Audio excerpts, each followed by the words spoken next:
আজকের আলোচ্য বিষয় ভূমি রেকর্ড ও জরিপ অধিদপ্তরে ড্রাফটসম্যান কাম এরিয়া এস্টিমেটর কাম সিট কিপার পদে আপনারা যারা পরীক্ষা দিয়েছেন তাদের প্রশ্নের সমাধান নিয়ে। সময় দেওয়া হয়েছিল 90 মিনিট, মার্ক ছিল 100, তারিখ 7/6/2024 তারিখে পরীক্ষা হয়েছে, অর্থাৎ আজকে। তো চলুন প্রশ্ন সমাধান করি। সন্ধি বিচ্ছেদ করুন। পবিত্র, পৌযোগ ইত্র পবিত্র, অনেশ্বন, অনুযোগ এসন অনেশ্বন, মত্যক্য, মজ্যোগ ঐক্য মতক্য, ততোধিক, তত প্লাস অধিক ততোধিক, প্রত্যুষ্য, প্রতিযোগ উস প্রত্যুষ।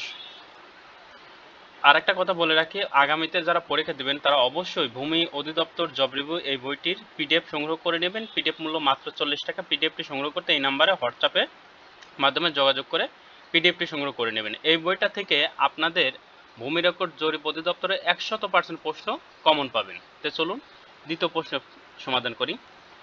শিরশ্ছেদ, এটা বানান শুদ্ধিকরণ। শিরশ্ছেদ, গীতাঞ্জলি রয়রস্য হবে বিভীষিকা, মুমূর্ষ, বুদ্ধিজীবী। ব্যাস বাক্য সহ সমাস নির্ণয় করুন। আমরণ, মরণ পর্যন্ত, অব্যয়ভাব সমাস। তেমাথা, তিন মাথার সমাহার, দ্বিগু সমাস। মধুমাখা, মধু দিয়ে মাখা, তৃতীয় তৎপুরুষ সমাস। দ্বীপ, দুই দিকে অবজার, দ্বীপ, এটা বহুব্রীহি সমাস। চন্দ্রমুখ, মুখ চন্দ্রের ন্যায়, উপমিত কর্মদ্বারায় সমাস। নিম্ন রেখা পদগুলো কারক নির্ণয় করুন। কারক নির্ণয় করতে বলা হয়েছে। মেঘ থেকে বৃষ্টি পড়ে, অপাদানে পঞ্চমী। তিলে তৈল আছে, অধিকরণে সপ্তমী। ডাক্তার ডাকো, কর্মে শূন্য। ছেলেরা ফুটবল খেলে, কর্তৃকারকে শূন্য। সৎপাত্রে কন্যাদান করুন, সম্পাদনে সপ্তমী। বাক্য সংকোচন করুন। সকলের জন্য প্রযোজ্য, সর্বজনীন, যার অন্য উপায় নেই, অনন্য উপায়। আপনাকে যে পণ্ডিত মনে করে, পণ্ডিত্যমন্য, যা পূর্বে ছিল এখন নেই, ভূতপূর্ব। মৃত্যুর মতো অবস্থা যার, মুমূর্ষ। উই শুড, এবারে ইংরেজি। We should avoid the law. অ্যাভয়েডের পরে এখানে বাই বসবে। মমতাজ ওয়াজ ম্যারিড, এখানে টু বসবে, শাহজাহান। হি ওয়াজ অ্যাবসেন্ট, এখানে ফ্রম বসবে, absent from the meeting. You better go now, ইর হ্যাড, এখানে হ্যাড বেটার হবে। আই অ্যাম অ্যাবসড অফ, এখানে অফ বসবে। আই অ্যাম ক্যাপাবল, ক্যাপাবলের পর অফ বসে। আর ইউ কনফিডেন্ট, কনফিডেন্টের পর অফ বসে। রাইট দ্য ফলোয়িং সেন্টেন্স, সেন্টেন্সগুলো রাইট করে লেখো। Rich is not always happy, এখানে কি হবে? The rich are not always happy. রিসের আগে দা হবে আর রিসের পরে আর হবে। এভরিবডি হ্যাভ গান দেয়ার, এখানে হ্যাভের জায়গায় হ্যাজ হবে। অন অফ মাই ফ্রেন্ডস, আর এর জায়গায় ইজ হবে।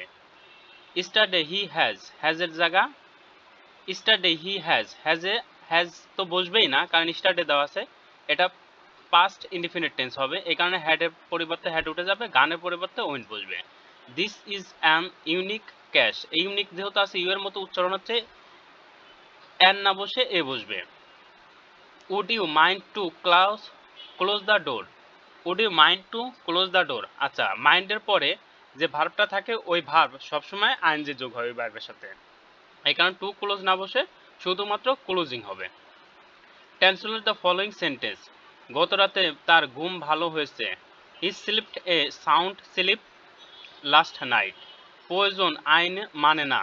Necessary no law. Necessity knows no law. তিনি LLM পাস। He is an LLB। আমি না হেসে পারলাম না। I could not but laugh. আমি লেখার চেয়ে পড়তে পছন্দ করি।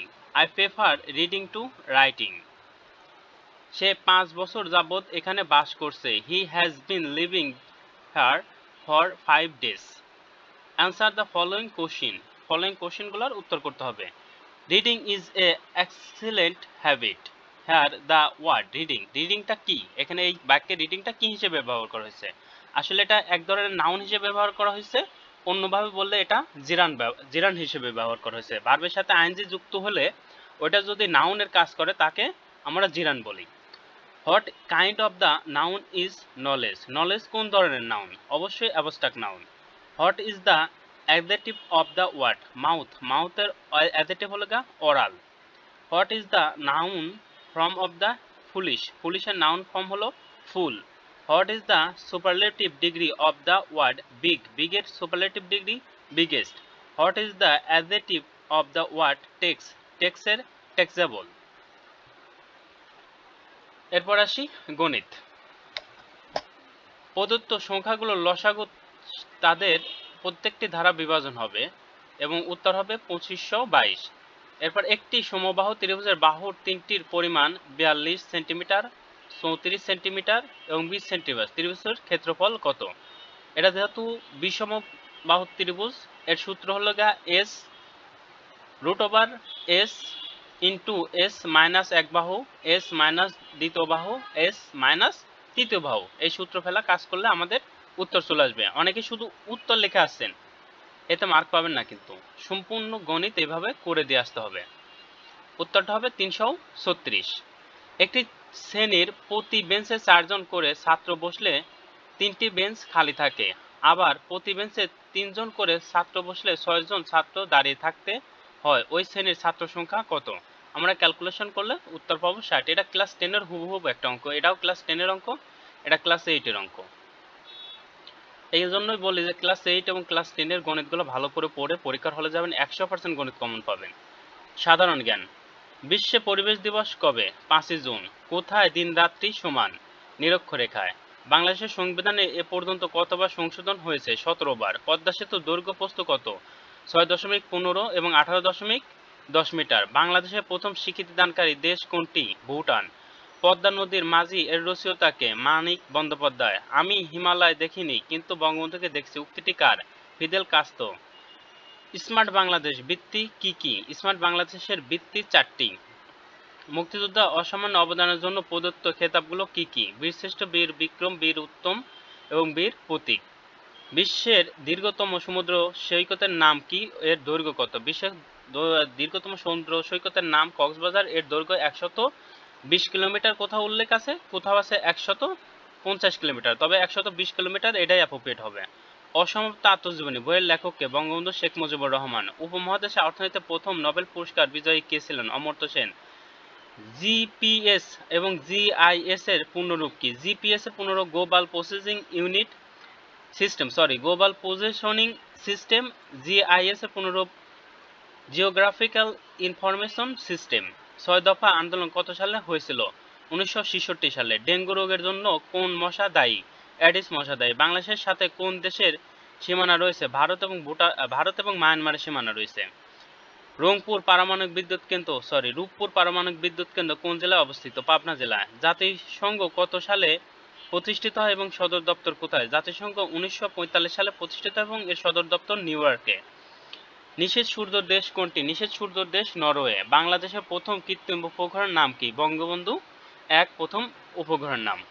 তা আপনাদের বলছি ওদের ভবিষ্যতে যারা পরীক্ষা দেবেন তারা অবশ্যই এই বইটির পিডিএফ সংগ্রহ করে নিতে পারেন। পিডিএফ মূল্য মাত্র 40 টাকা। পিডিএফটি সংগ্রহ করতে এই নাম্বারে হোয়াটসঅ্যাপের মাধ্যমে যোগাযোগ করে পিডিএফটি সংগ্রহ করে নেবেন।